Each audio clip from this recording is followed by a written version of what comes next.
कक्षा 10 का प्रश्नावली 3B लघु उत्तरीय प्रश्न।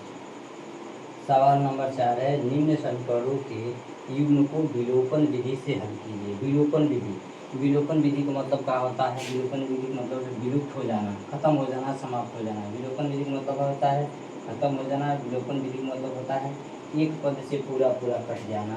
एग्जाम्पल है 2x plus 8y 2x minus 9y।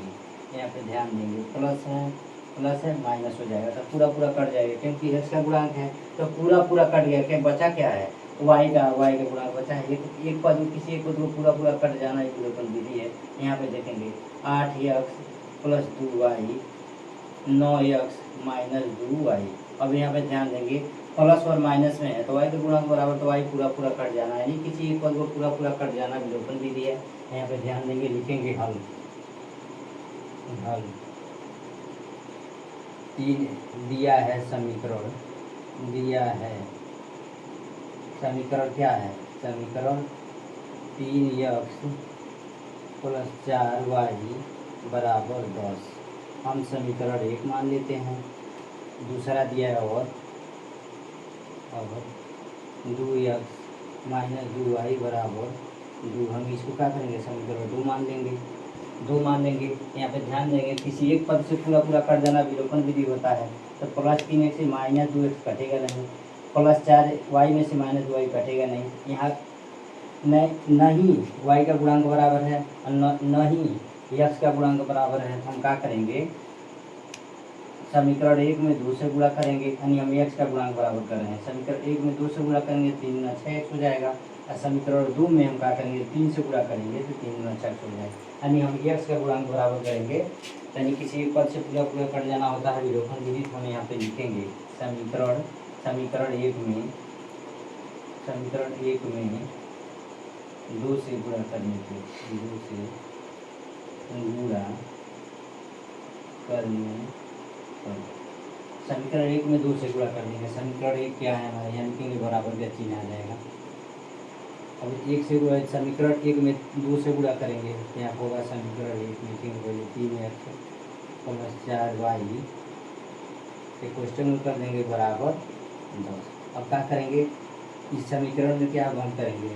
2 से गुणा करेंगे। समीकरण 1 में क्या करेंगे? 2 से गुणा होगा। जब गुणा होगा ध्यान देंगे 2 से गुणा किस में होगा? ये 2 से 3x प्लस 4 में गुणा होगा। 3 गुना 6x 2 चौको 8y बराबर 10 गुना 20। ये समीकरण हमारा तीसरा हो गया।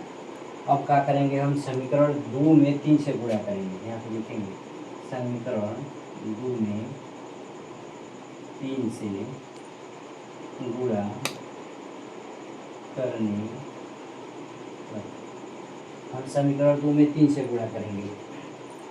समीकरण हमारा क्या है? 2x माइनस 2y बराबर 2 है। अब हम समीकरण इसको एक कोष्टक में बंद कर लेंगे। किससे गुणा करेंगे? 3 से। समीकरण 2 में 3 से हम गुणा करेंगे। ध्यान देंगे इस 3 से 2x माइनस 2y में गुणा होगा 3 गुना 6x y बराबर 3 गुना 6। ये हमारा समीकरण क्या हो गया? 4 हो गया। अब ध्यान देंगे समीकरण 3 और 4 में x का गुणांक बराबर है। हम क्या करेंगे? समीकरण 4 में से 3 को घटा देंगे, यानी समीकरण 3 में से 4 को घटा देंगे। यहाँ पे लिखेंगे समीकरण 3 में से समीकरण 4 को घटाने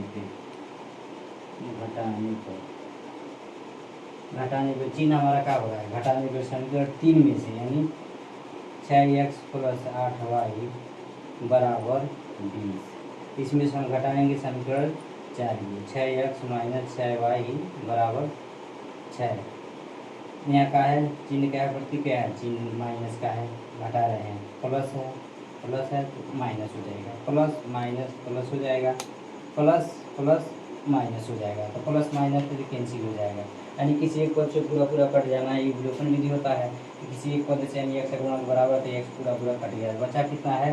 8y प्लस 6y जोड़ेंगे तो कितना हो जाएगा? 14y। बराबर का होगा +20 में से -6 जाएगा तो 14 बचेगा, यानी 14y बराबर 14 है। तो कोई चिन्ह नहीं है तो हमें कैलकुलेट गुणे का चिन्ह, यानी 14 से क्या करेंगे, 14 में भाग देंगे, कटेगा तो एक ही मान आएगा। यहाँ पे लिखेंगे 14 से 14 में भाग देने पे, 14 से 14 में भाग देने पर 14 से 14 में भाग देंगे तो यहाँ पे बचेगा कितना, y बराबर 14। बुरे में जब भाग देंगे 14 से 14 में भाग देंगे तो 1/14 हो गया, यानी अंश बटा हर हो गया। इसको भी हम अंश बटा हर बना लेंगे, 1 से भाग देंगे तो दोनों बराबर हो गया।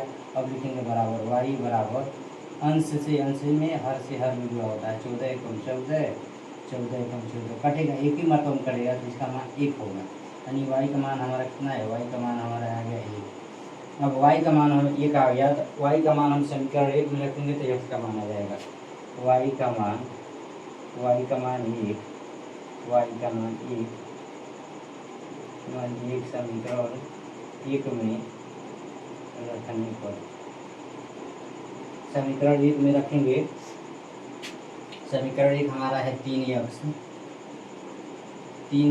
प्लस 4y बराबर 10 है, 10 है हम लिखेंगे यहाँ बराबर का चिन्ह, बराबर का चिन्ह 3x प्लस 4y, 4y यानी 4 गुणे y है, y का मान कितना है 1 बराबर कितना हो गया 10।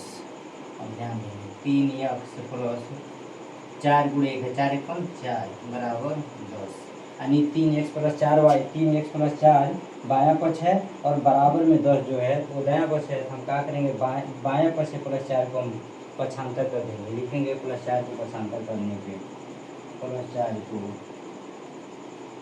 पक्षांतर करने पर, +4 को पक्षांतर करेंगे, ये सवाल को हम यहाँ पे लिखेंगे, यहाँ पे एक रेखा खींच दे रहे हैं,